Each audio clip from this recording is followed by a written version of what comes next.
예, 안녕하세요. 오늘 시간에는 여러 과일 업종 중에서 어떤 업종이 가장 효율적으로 돈을 많이 버는지에 대해서 한번 알아보고자 합니다. 과일 업종, 수많은 업종들이 있습니다. 구체적으로 들어가면은.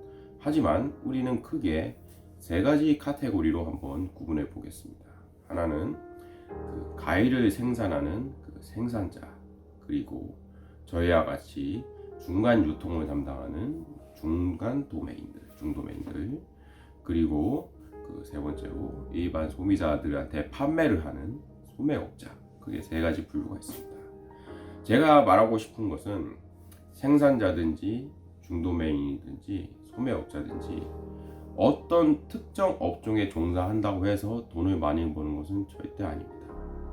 소매업자가 중도메인보다 많이 벌 수도 있고, 중도메인이 생산자나 소매업자보다 많이 벌 수도 있고, 아니면은 생산자가 가장 큰 돈을 벌 수도 있습니다. 제가 말하고 싶은 요지는 생산자, 중도메인, 소매업자 모두 승자가 아니라는 것입니다. 이런 생산자, 도메인, 그리고 소매업자를 가능하도록 해주는 어떤 플랫폼 사업이 있습니다.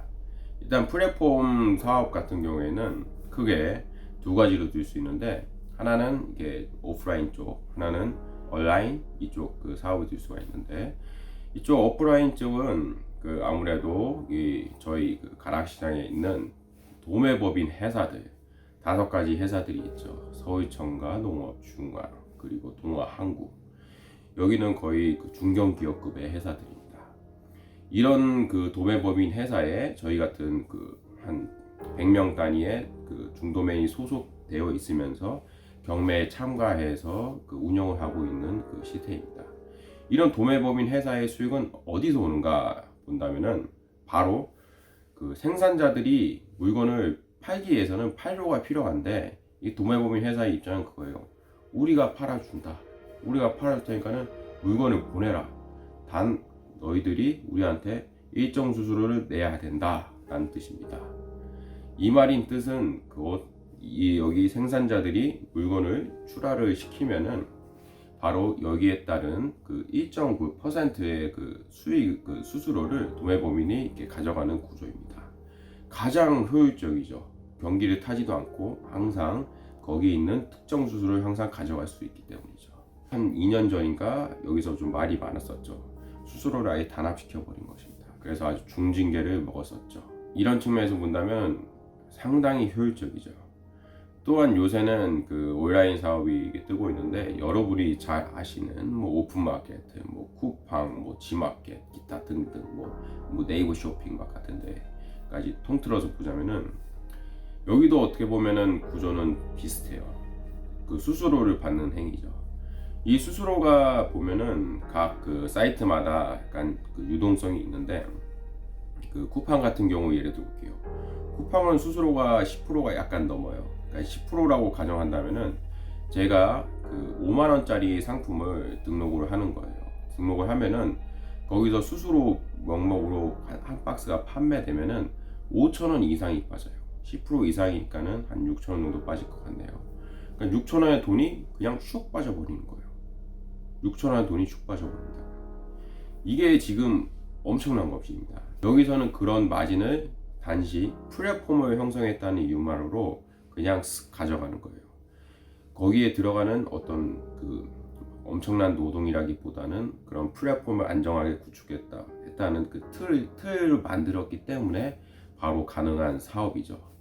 이런 측면에서 본다면은 힘들게 농산물을 생산하는 생산자와, 그리고 저희와 같이 새벽에 나가서 어떤 물건 검수와 물건을 하역과 노동하는 중도메인과, 그리고 또 소매업자, 가서 또 사람들 상대하기 힘들죠. 일반 소비자들 엄청난 스트레스 받으면서 하는 소매업자들, 이렇게 해서 돈을 버는 행위야 그런 플랫폼 사업을 안전하게 구축해서 돈을 버는 행위를 비유했을 때 진정한 승자는 결국에는 플랫폼 사업에 있는 사람일 수밖에 없다는 것이죠. 이것을 비관적인 측면에서 본다면은 과연 노동의 가치란 무엇인가에 대해서 회의할 수가 있는 것이죠. 이런 것이 어떻게 보면은 그 사회에 있는 어떤 그 좌파적인 입장들이라고 볼 수가 있는 거고, 그리고 좀 긍정적으로 어떻게 시선에서 본다면은 사회적 패러다임은 어쩔 수가 없는 것이다 라고 이렇게 볼 수가 있을 것이에요. 그래서 한마디 첨언을 하자면은 제가 드리고 싶은 것은 저희와 같은 어떤 그 판매자와 그리고 소비자 이런 것을 연결짓는 그 플랫폼으로서 그 판매자와 소비자 모두가 상생할 수 있는 너무 그 악질적인 수수료를 구사하는 그런 어떤 플랫폼 업체라기보다는 서로 상생할 수 있고 상당히 합리적인 그런 틀을 만들 수 있는 플랫폼 업체가 나오면은 상당히 좀 긍정적인 시너지를 발휘할 것 같습니다. 예, 오늘 영상은 여기까지 마치고요. 구독과 좋아요 부탁드립니다. 예, 시청해주셔서 감사합니다.